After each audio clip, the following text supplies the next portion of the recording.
Live from your home of mostly failed products, you're listening to Techies Talking Tech Tonight, colloquially known as T4. I'm your host, Trey Comstock, and it is Monday, January the whatever. It's the 19th. It's the 19th, 2000. Happy Martin Luther King Day. Happy Martin Luther King Day. I am joined, as ever, by executive editor Jimmy Principe. Hello, Internet.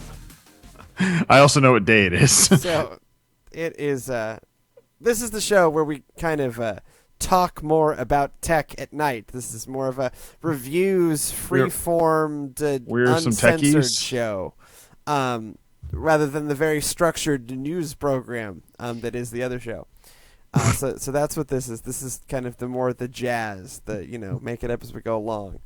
I don't have a doc, which is why I don't have a doc. He doesn't know what day it is. I don't know what day it is. It is Happy Martin Luther King Day. Also, interesting fact I learned today, or I guess it was yesterday. It's also Happy Confederate Heroes Day in Texas. Right, or what is it? Virginia has another dumb, really racist way of doing this too. That's like Lee Jackson King Day. Wow.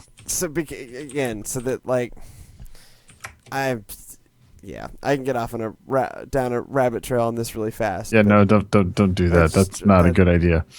Crazy.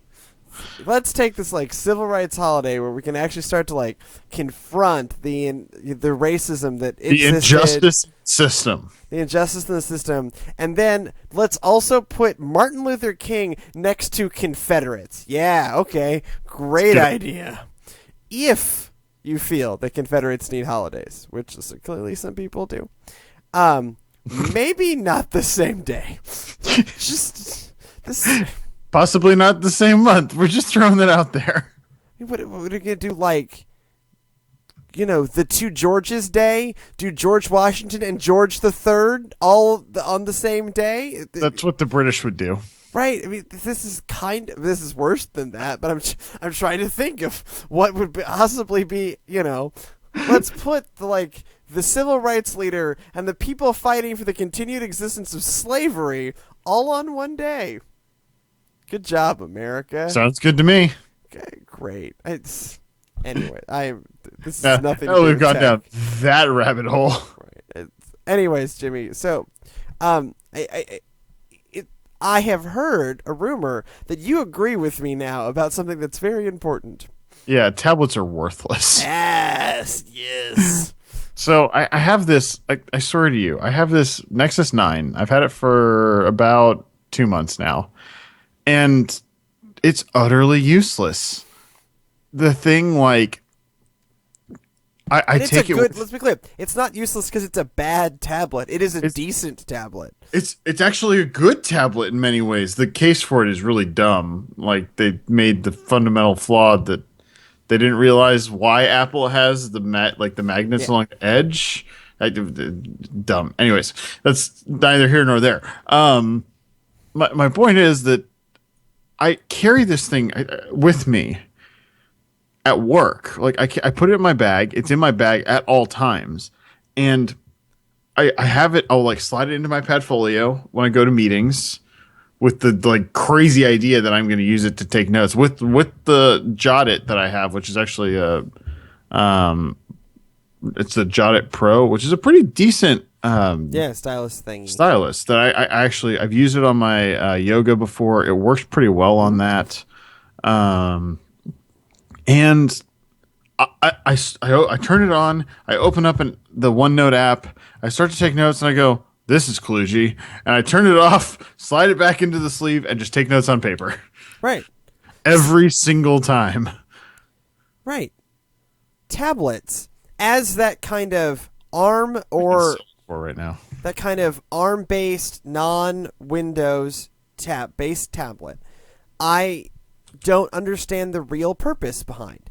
Certainly in a work environment, I have this thing, let me find uses for it.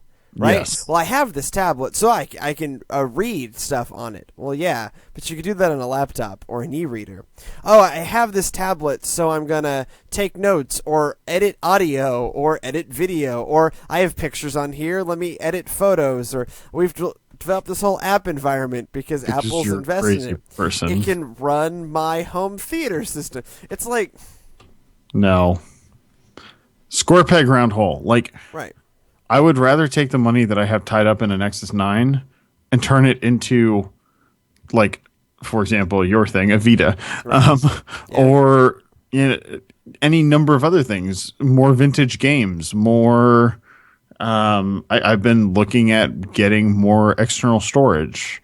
You possibly get a lot of external storage for $500. Oh yeah, $600, whatever you paid for that darn thing. Yeah, but I can't get all of that out of it. No. But... Well, yeah, it's the problem with buying in the first place. I mean, I have an iPad Mini that the only task that iPad Mini regularly performs is the soundboard for these shows. Because it's a great third screen and I can tap it, and then I have a $20 soundboard app that's really powerful, and so that's really useful.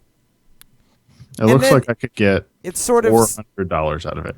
It sort of sits in my studio, and if I want to pick it up, it will probably have batteries, and it's a little nicer to read on than my phone. But with I used to use it a lot more, and then I got two devices that have totally made this thing that have edged it out. On both sides. So I got a Surface Pro 3 that is a tablet that works. That it's actually, I take notes on it every day. I handwrite stuff on it every day because that pen interface is great. And then it's also a Core i5 PC. So I have Photoshop and Real Chrome and a mouse and a keyboard and a USB port and all of these like really miraculous things that computers have while still having relatively close to the same battery life and not being egregiously heavy. The other thing that edged out from the other direction, we've talked about this a lot, is the iPhone 6 Plus. A phablet makes a mid-range tablet really pointless. But I think what the real ideal device setup for the average human at this point is a Windows convertible and a phablet. Or not even a phablet, like a not small screen phone. Right. So anything in the 5-inch class. The 4.7 to 5. Yeah, the 4.7 to 5.3. So basically what all of your main flagship phones are. Yeah, what used to be phablets. What all of your main flagship phones are. So you're starting from the smallest screen, the iPhone 6, the Nexus 5, the Samsung Galaxy S5, the LG G3, whatever, whichever one we're on. Yeah. And the HTC One, M8, and the soon-to-be M9, Windows Phone, whatever the stupid name of that thing is. But all the major manufacturers have a phone that is in that range that is their flagship phone, and I think that size being kind of now, I guess, on the bottom edge of that size with the 5-inch Nexus 5. It's plenty. It's not. I don't get enough benefit out of having the larger screen, except for one thing, which is watching videos. But the only thing that gives me is slightly more screen than my phone, but not as much screen as my laptop, which is a convertible that'll fold flat. So what am I? And has a better stand. Right. Right, and actually has the stand built in. Like same with the Surface Pro 3, you just flip out the back, and there it's standing on its own. I take the keyboard and I flip it around to the back side, and I do I often will use it in, I think it's kiosk mode is what that one's called. But it's stand mode as opposed to tent mode. But it's just really stupid. The fact that these things keep being sold, and I kind of scoffed the last time I heard when they said, tablet sales are dwindling. And iPad sales dropped like 15% or something ridiculous. And it's because people aren't upgrading because, what they have is good enough. I don't think that's it. I just think that people have no use for these things, and they finally figured it out. I hope so. I mean, I have been beating this drum for years when I slowly let my iPad die in a cabinet. Because when I had an iPad, I didn't have as large of a phone, and I didn't like. But the phone also didn't work as well as my current phone does. But I just didn't have as large of a phone, and so it's kind of the. Whereas and also the iPad is larger than an Nexus 9. The iPad's 9.7, the Nexus 9 is Well, 8.9. and I would say never get the 9.7-inch iPad anyways. Get the iPad Mini with Retina display. Right. No, that's true. If But you're gonna get an iPad, which for some reason that's a people one-hand do. iPad, Right, as opposed to the big one, which is a the two-hand two-hand iPad. iPad. But just don't get it. Don't get any of them. Just get a Surface Pro 3. And in Save fact, your- I've been making this same recommendation to my girlfriend, who's trying to look at getting a. She was saying, "Oh yeah, I really want an iPad. iPad Mini is kind of the one I'm looking at. I think that'd be really useful." And it's like, no, like, you should really. You're looking for a new computer in the next year. Hold out, get a Surface Pro 3. or Surface Pro 4. Or no, I mean, wait for a Surface Pro 3 to be on the super discount rack in May and buy it, Yeah, because Yeah. they're gonna clear stock. I mean they'll rev. You know, Because what they always do right before or even between when they announce, usually what it is between when they announce the new one and when the new one comes out, which is usually about 2 weeks to a month, they drop the price of the existing one $200 to just clear stock. right. And for a Surface Pro 3, if you're getting the Core i3 model, the base model, Which that's not the one that they're dropping the price on. That one they have recognized as just so that they can advertise that it's at $800. sure, but at the other $800, ones, what I think we'll find is that they'll discount that one $50 or $100. $100. They'll discount the other ones $200. And I would rather have an i5 128 gig than an i3 64 gig. Sure, I love my i5 128 gig. It's more than I need, but it's great. Actually, at this point, no, it's not. When I bought it, it was. Your i5 128 gig is fundamentally the same computer as my Yoga, just The next process generation. I think you're 2 processor generations ahead of me. Something like that, sure. Which one are you, Haswell? Which one are you? Yes, because Broadwell just came out. So we were on keep in mind we were on Haswell for a while. Well, no, but I think that mine has Sandy Bridge. Right. No, my Lenovo is always a year old. yeah, so my Mac Pro is Sandy Bridge. So is Sandy Bridge, Ivy Bridge, Haswell? Yes. So And there were then your 2. Yoga is Ivy Bridge. Oh yeah, then I am Ivy Bridge then. So whatever. But both your computers are Ivy Bridge. yeah, this is definitely Ivy Bridge. Yeah. And then there was Haswell, and now there is Broadwell. And then there is Skytrail. Skytrail. Well, don't forget about Bay Trail. But that's Adam. I know, but Skytrail is Adam too, isn't it? I know, but it's important. But it sounds awesome. It sounds awesome, and again, And it may actually be awesome. I don't know. Intel lost $4 billion on mobile chips. Yeah. Because this, I think, was last week's news, a story from last week. So Yeah, they lost $4 billion on $200 million of revenue. Because they were literally paying people to use their chips. Normally, I don't know if you know this is how this works. They were literally pissing into the wind. Usually in the chip business, that they pay you for your chips. In Intel's case, they lost $4 billion because not only were they paying to manufacture the chips, they were then also paying people to use them. And they got themselves into 16 million devices, which, as someone very kindly reminded all of us, that's what Apple sells in a quarter. Yeah, I think that's an important note there, that you're in no way pissing into the wind, Intel. God, yeah. That's ridiculous. I can't even. $4 billion. So maybe it won't be awesome. I don't know. With the B. I'm much more interested in this Windows convertible market. As it matures, and especially this year with the battery life really hitting where you want it to be. Even more so than the ARM tablets, which have kind of just stayed in that kind of 10-hour range. Well, it's because they just keep cranking more. You look at like what NVIDIA is doing with their Tegra processors. They're just trying to crank more power out of these ARM processors. And also they want to keep getting thinner, which means more efficient processors, less battery. So you're not getting a battery life bump. What you're getting is an efficiency a thinner bump. device. And you're getting a thinner device. And it's the same thing Apple keeps doing. All Apple ever does with the iPad is say, we'll keep it the same. It's actually what Intel is trying to do with their processors is make them more efficient and get make them more thinner efficient, devices. and then the PC makers can decide what they want to do with this. And I think the real goal from both Intel and the PC makers is they want to get to that nothing ever needs a fan again. Well, and the other thing is that Intel's goal, and I think the PC makers are behind them on this, is they really want to edge out ARM on the small devices. I mean, you start looking at the Atom devices that were offered with the previous generation. You look at your Dell Venue Pro 8s, your and 10s. Those were both Atom devices. But a Dell Venue Pro 8 was like $250.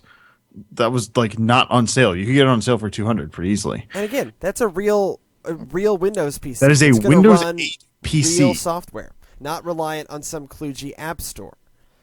So, and I think that's what people will start. And I can't remember who came out with one, but someone announced I think it was actually at CES. Someone announced a tablet that was the thing that I was actually looking for from a Windows 8 tablet in the small form factor. Sure. Yeah, that's that had. I think it was actually Dell announced the high res screen, the good battery life, the good the good build quality, and stylus support. Right. Which was the thing that so Lenovo had a ThinkPad.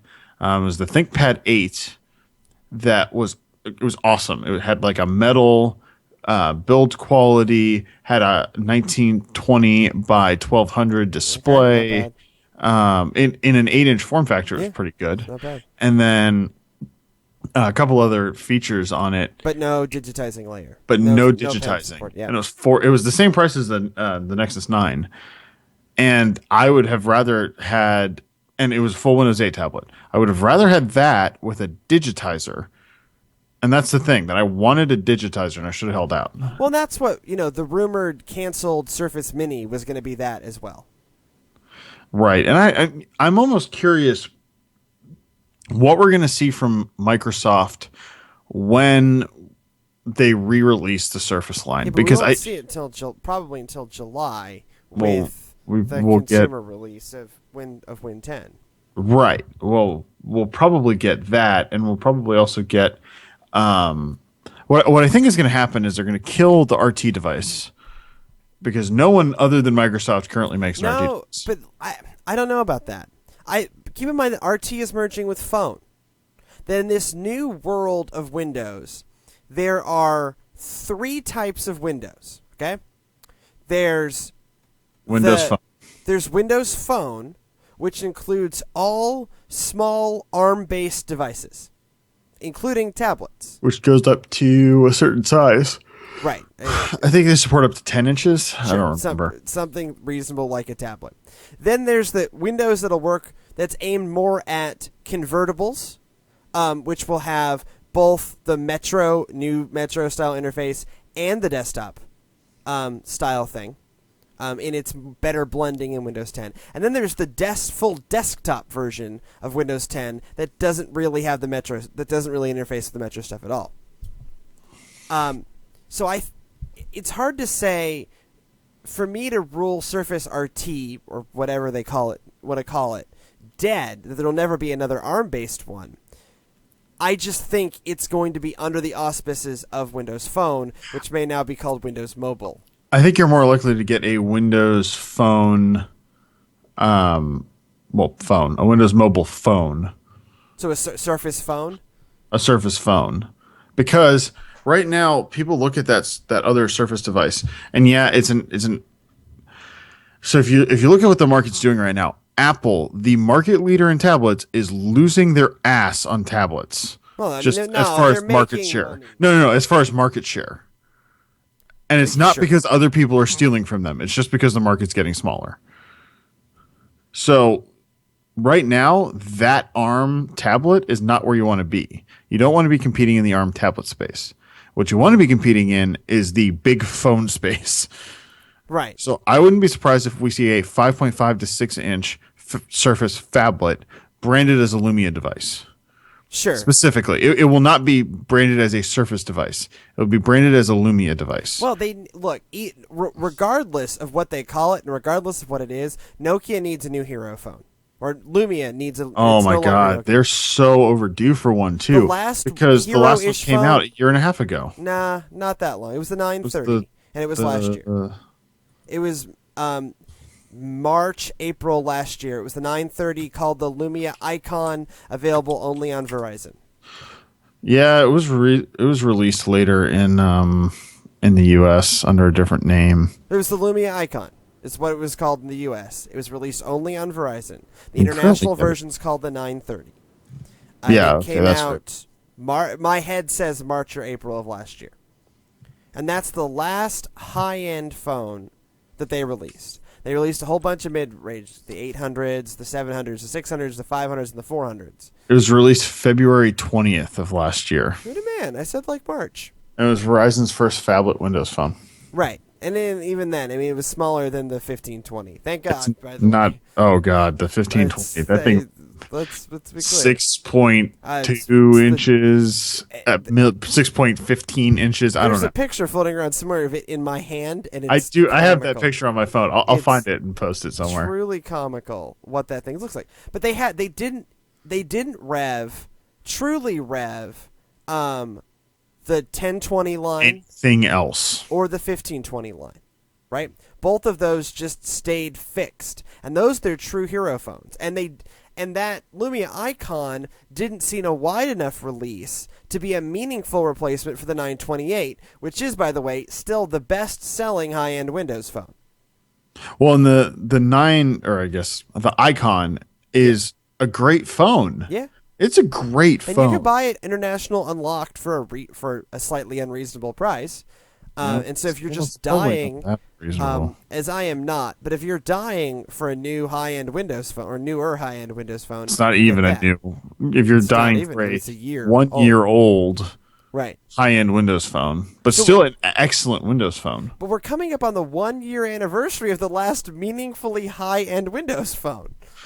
Yeah, see, but I almost wonder if we're gonna get. Oh, that's not true. Let's keep in mind the M8. Really, I'm not giving credit to the HTC M8. No, that's true. You can't get the HTC One M8 with Windows Phone. That is a very high-end phone. We're looking at. I can get one from B&H for $440. Okay, that's not terrible. 930. That's not terrible. I can get a 920 from Target for $300. Yeah, you don't want that. That's 3-year-old hardware at this point. Hardware. That's 2-year-old hardware. No, because the 928 was not a direct. The 928 was the Verizon exclusive. I think it was the 9. Or maybe I had that the other way around. Maybe it was the 920 was a Verizon exclusive, and the 900 was. I don't remember. It's been too long. It's been far too long. But the point remains: we need, regardless of what they call it and how they brand it, there needs to be a meaningfully new Windows phone from Lumia that is high-end. The 920, similar hardware to the 928. It released in 2012. Mm-hmm. So it's, okay, 2.5 years old. Okay, yep. Yeah. Yeah, and then 9 months later, the 928 came out as the Verizon exclusive variant of the 920. Yeah, see, there's no reason to buy Nokia if you weren't going to do something with their phones. And the 635 or whatever it is that they released is not enough to say that you're doing something with their phones. So there's two arguments to be made here. One, they got smart and they realized the only thing was selling was the low-end phones, and where they're not going to get traction in the U.S., so what they want is traction in the developing markets, where there is no clear winner yet. Mm-hmm. That's one argument for that. That they weren't really selling high-end phones anyways. They sold hardly any Lumia 1020s, despite it being a fantastic device. They hardly sold any of them. It was too expensive. Well, it was a high-end phone. Well, no, because it was more expensive than the 1520. when it was subsidized. Right. Yes. That was the problem. Yes. But either way, they sold hard. If it was truly caught fire, it wouldn't have mattered. Right. And it didn't. None of their high-end stuff has caught fire. And so this is Satya Nadella's Microsoft, and he follows where success is. That's one argument. The other argument is Satya Nadella didn't want to buy Nokia, so he doesn't care. And that is definitely one of those things that could very much sadly be the case. We know he didn't. It's pretty much a fact. That he doesn't care about. He didn't want to buy Nokia in the first place. They got rid of a good vast swath. They basically fired 3/4 of Nokia, right? This company that they bought, including their manufacturing facilities. So, I don't think he's super interested in being a phone maker. Or really, strictly speaking, being a device maker. So it'll be interesting to see what happens with Surface. That's the interesting thing, though, because the Surface Pro 3 has had a hard marketing push, and I would venture to say has been fairly successful in mind share. They don't release numbers, but certainly it's been the most successful Surface. And I think of all the Surfaces we've given awards to, this one was the most deserving. It's the best Surface. Sure, but it should be. It's the third one. In the sense of comparing to what it is competing against, it is the best Surface. Sure. When the first Surface came out, it was the only thing doing what it was doing, and it still wasn't the best because it was device. I got that device though. I'll tell you what, the original Surface, the RT. That was a crazy idea. And as with games, I reward narrative, and in devices, I reward gumption. I really do. That was crazy. And the ballsiness of all the features of an iPad, and here's the keyboard that solves all of your problems. And you're just like, what? This is a tablet that actually does what Steve Jobs was telling us for years the iPad did. And they did it on their first go. It was just like, damn. Well, and amazing. What was it? Vapor Mag, metal. It was metal. It was the right battery life. It was the right power behind it. It had a bloody USB port. And Sydney still uses hers, correct? And she still loves it every damn day. Thing's 2.5 years old. She uses it every damn day. Sydney's Surface RT is the same age as my Yoga. Yeah, and it works great because for her, she never needs to leave. The very limited universe of apps that she's using, the web and Office, the web and Office. And so if all you need to do is web and Office, it's not that confusing for her that the desktop isn't really the desktop. Because it's not like she's trying to get, Audacity or Photoshop to run on that thing. Unlike which of course you and I would. And that's why, for me, the Surface Pro 3 is that right fit. Because it is just a real Windows PC. And I can get on it whatever software I want, and then I can pull the keyboard off, and I'm just cruising Flipboard and taking notes like it's a tablet. Right. Well, I think that the aspect ratio of the Surface Pro 3 is what does it for me. But I don't know what Microsoft is going to do. But I will say that I think that when Apple comes out with, which they will eventually, when Apple comes out with a tablet that runs OS X or something, when they release OS 11 and there's a singularity between the two. Okay, when Apple releases a tablet that runs the same software as their laptops, right? Then, and whatever Microsoft is making as far as tablet, full-blown Microsoft Windows, that's the thing to buy. These ARM tablets that don't support any of the applications that we use, they don't have the power to run real applications. Like a really crappy Atom processor will still do better than a really good ARM processor. And probably at this point, both with the same battery life. Yes. No. Not the same battery consumption, the same battery life. Now, the ARM processor might have a thinner device than the Atom processor, but it's not. We're not talking about like netbook versus iPad, iPad, which was the thing. It was netbook versus iPad and iPad 1. But Intel saw that happen and has just been zeroing in too slowly. slightly too slowly, but they've been zeroing in on that lower energy. Well, or just fast enough, which I think that Intel on the phone chips, they've been totally and completely cannibalized out of that. However, they've not lost the tablet battle because people are not willing to accept that a tablet will not do what a laptop will do. Well, I think, honestly, a tablet should do what a laptop can do. They certainly pitch them as the solution to all your laptop woes. Which is the problem. Which is the problem. Which is why, we've talked about this before, I've come around on those Amazon tablets. They're the most honest thing in the market. Yeah. They are, that and the HP Stream 11, little dinky laptop netbook thing. That thing actually, I went hands-on with that over Christmas, and that was one of our top good. 5 devices of 2014. Damn us. This is the HP Stream 11. But my point with those Amazon things is they say, here, watch our stuff. They don't say, here, iPad's commercials like, change the world with iPad. Screw you. Here, watch porn. Like, that's really Amazon is like, here's a device, you can read books and watch movies on it, and it has Netflix. Oh, yeah, this is everything I need. And the web for your porn. And by the way, it's like $200 or less.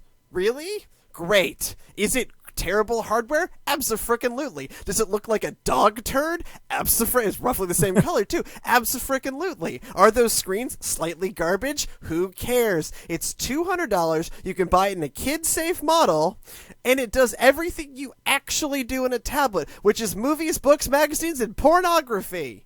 The little bit of games thrown in. Like that. They're terrible devices. They're never, only the kid-safe one do I even think about for device of the year. And that's more like idea of the year. Well, it was definitely an idea of the year. I think it's a fantastic concept. But they don't have to be good devices to be what you need as a tablet, because what you don't need is a tablet. Exactly. I mean, the only device with a screen that is not a phone, in that kind of size category that I want, is a Vita. Right, which kind of brings me to I'm selling your mine. thing. I was about to say, speaking of ARM devices I can't stand, the PlayStation Vita. I bought it not on release day, but not that long. Shortly thereafter. At the same weekend that we bought my iPad 3rd gen. Yeah. So it was pretty close to when it came out. iPad 3rd gen release day. Yeah, it's when I bought it. And, I had great hopes because I love this idea, and I think I'm the only one in the games press writ large that actually thinks about this. But I love the idea of console quality experiences on a handheld. Mm-hmm. I'm on the road a lot. Even when I'm at home, I share a television with another human being. And so the idea of handheld gaming and high-quality handheld gaming has always appealed to me. And so you see the Vita, which absolutely doubled down on that. Dual analog sticks, a beautiful screen, front and rear touch, powered by an ARM processor. All of this crazy power in a handheld. That was beautiful. It got iffy battery life, but not bad. And some of the games they released, it got acceptable battery life. And right off the bat, they had some real pretensions of doing a console quality games. There was a slightly crappy Uncharted game. There was a slightly less crappy, but still not great, Assassin's Creed game. There was Persona 4 Golden, which admittedly is a re-release of a PS2 game, but who cares? That game is fantastic. I mean, truly, it's fantastic. Changed my life in very meaningful ways. All of this is to say, they tried it, and no one bought them. No one bought them. You think the Wii U has failed as a game system, and that's not true. It actually... The Vita has actually... The Vita has failed in its original mission. And instead, the Vita has become two things, both of which I'm not interested in. It has become a place to buy indie games. Cross-buy them. So you can buy them on the PS4 and on the Vita.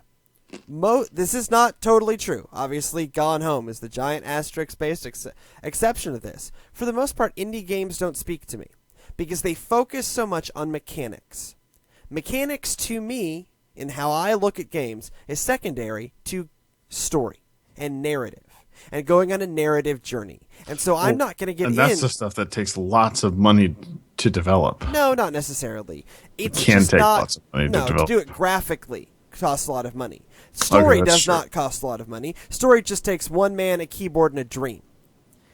It's just not what's in vogue in indie games. It's a in vogue thing rather than a money thing. The graphics, the 8-bit and 16-bit based looking graphics thing that also I'm over, is a limitation on team size. It's much easier to, and Unity changes this a little bit, but generally speaking, it is common wisdom that it's easier to make a 16-bit looking game as like one dude or one chick in a room than a fully polygonal experience. That's why there were 1,000 people that worked on Watch Dogs. Let's think about that for a second. 1,000 people worked on Watch Dogs. And similar for Assassin's Creed Unity. But most of these indie games don't grab me because of their lack of narrative focus. Now, there are some definite exceptions to that. Valiant Hearts from last year, from 2 years ago, Gone Home, Papers, Please. I mean, they exist. But most of them are your Spelunkies, your roguelikes, your 3D platformers, your Super Meat Boys of the world. Well, and you hate platformers. I hate platformers almost writ large. There was one platformer I played last year that I really enjoyed, and that was Tearaway. And that's because it was mostly like a visual journey, and the game mechanics were easy enough that it didn't matter. I don't like platformers, and I don't like roguelikes, because roguelikes are procedurally generated worlds that are very difficult that you play over and over again, and that's the joy of it. Yeah.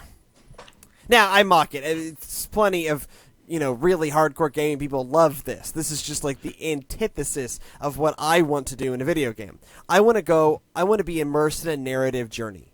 I don't want to be immersed in mind-numbing mechanics. And that's most of what you're getting on the Vita as games right now. Mm-hmm. Because they're no longer doing the big AAA experiences because they didn't sell. And okay, fine. I'm a market of one on this, apparently. The other thing is it allows for remote play for your PS4.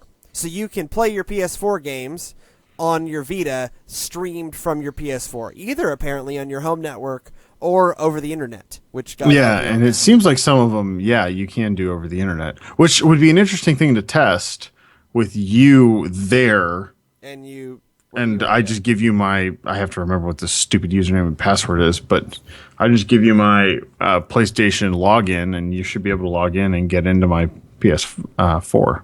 And also, my account's on that PS4, so maybe. Yeah, that's a good point, actually. Maybe it'll work. Anyway, that's neither here nor there. So I don't own his PS4, and I don't like indie games, so I'm getting rid of my Vita. And actually, I'm going to buy a new 3DS, because the handheld that gets used is the 3DS. And I would much rather have better hardware to 3DS on. Because they get games that are specifically designed for mobile, that aren't indie games, that have some story and some depth to them. And still, they make money. It's remarkable. It's actually Nintendo's best-selling platform right now.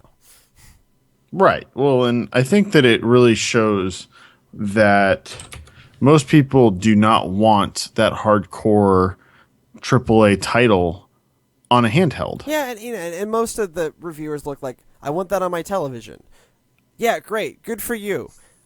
That's not how everyone games. And the PSP did a better job of this than the Vita. The PSP fell apart because it was so easy to hack that they just couldn't make money on it. It's true. Well, the PSP also had amazing build quality. Yeah. That the metal of the PSP. My brother, I think, still has his PSP, and I don't know if he's keeping it or getting rid of it. If he's getting rid of it, I definitely want it. Just because that thing in your hands. Oh yeah, and the Vita too. How much can you sell a PSP for on eBay? Cheap. And that screen on the Vita, I cannot say enough good things about that screen. As a device, I can't say enough good things about the Vita. It's the software ecosystem that's just totally torpedoed it. I look at my Wii U, which was similar in price to what I spent on the Vita, and it has a similar reputation for failure. And yet there are so many game experiences that I want to play. Now, they are all made by Nintendo. Okay, fine. Yeah. Well, but who cares if they're it's making? not like I'm getting Sony first-party stuff on the Vita. There's been one Uncharted game, and it was mediocre. It was all right. I played it all the way through it. It was the first Uncharted game I ever played. I liked it. Assassin's Creed Liberation, which has now also been re-released on the big consoles, actually worth playing. The story's pretty good, and graphically it was all right. I played my way through it and thoroughly enjoyed it. Certainly was not the best Assassin's Creed game, but neither was the actual Assassin's Creed game that came out that year, Assassin's Creed 3. So, yeah, I mean, I played, was that Liberation? Liberation. Yeah, I played Liberation on our hellish drive back from Las Vegas, and I mean it was good. It was a totally decent game. It was fun to play. I mean, it wasn't. It met the good enough that it was worth time to spend playing it. Maybe not good enough to win any kind of award. Well, I think that's really the problem. Is like the Nomad, like so many other things, it's just, for those experiences, maybe the handheld just isn't right. Because it's either the games are crippled mechanically, so that you feel like you're getting a watered-down experience, like some of the GTA games, or the graphics are so crunchy, which is really part of the downfall of Liberation, that they just don't look right. And compared to when you can take these simpler games, these simpler graphically games that are very colorful and flashy or whatever, make them look good, or take old game, what Nintendo loves doing for their handhelds, they're re-releasing Majora's Mask next month, right? Is taking what was an old game, make it look really good on a 3DS, and release it, and it's the best looking version. In some ways, it's the definitive version of that game. I mean, I don't know. I had great hopes for the Vita. I don't. You were so excited. And for a while, it really was what I wanted. For that first year, so my first year in a bit of owning the Vita, I played the Assassin's Creed Liberation, the Uncharted game, and all the way through Persona 4 Golden. And this is great. I would say most of those games that you've listed, you got almost at release or shortly after. Shortly thereafter. Let me think about this. Did you get FIFA? I did get FIFA. I played a lot of FIFA too. FIFA was one of their release titles that was actually really good. It was good. It's a good FIFA game. I played a ton of that game too. You're not one for sports games. First year, whatever year that, I guess that would have been. I also beat the Harry Potter game. Like, I played a bunch from like spring 2012 when I bought it through about, fall 2013. I played a ton of Vita stuff. I've played one game on it since. One. And that was Tearaway. And that was the top Vita game of 2013. We didn't even talk about a top Vita game of 2014. You want to know why? Because there weren't any. Right? Because they're all crap. Or they don't exist. Which is the reality is, I would almost be okay if they were bad games. I would probably play some of them. I've played bad games. My favorite game of all time is bad. I'm not prejudiced against Wacky Racers for the Sega Dreamcast. That's a bad game. Also, possibly my favorite game of all time. Also, maybe the best game of all time. But someday, I would love to actually do a stream of Wacky Racers and explain to the world why that is possibly both the worst game, one of the worst games. It's not the worst game. It's a bad game. It works. And one of the best games. It can't possibly be the worst game of all time. It works as advertised. It's just not a great game. It's a bad game, okay? But it may also be the best game of all time. Because yes. I don't think you're going to be able to make this argument. Maybe not the best game of all time. Ocarina of Time, GTA 4, MGS 4. There have been some Tetris for the original Game Boy. I mean, there have been some stellar achievements in gaming.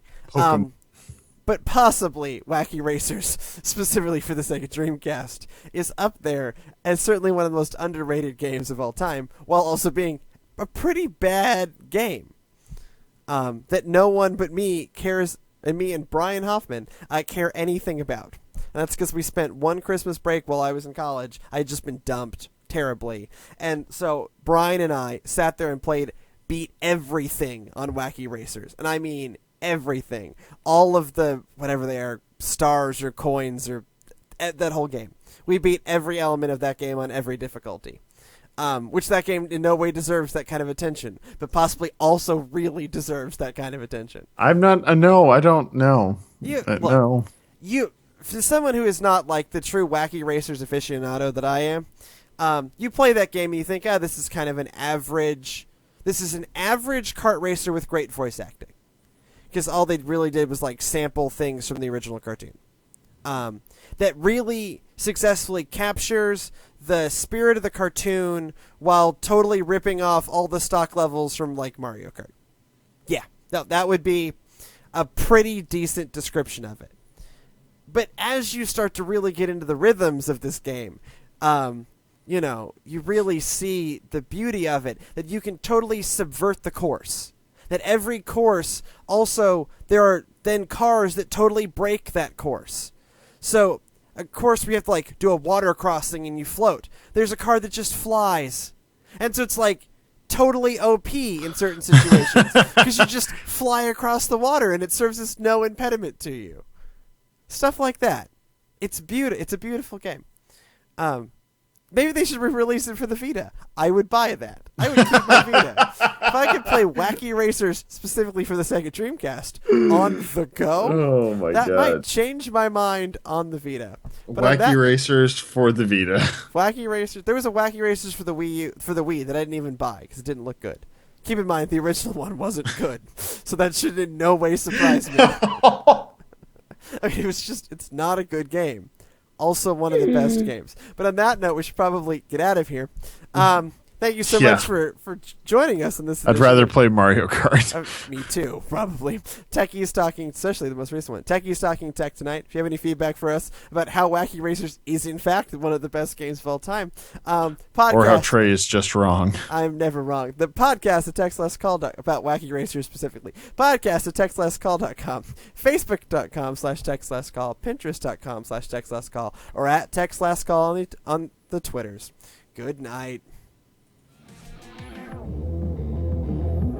Show title: I'm never wrong about Wacky Racers.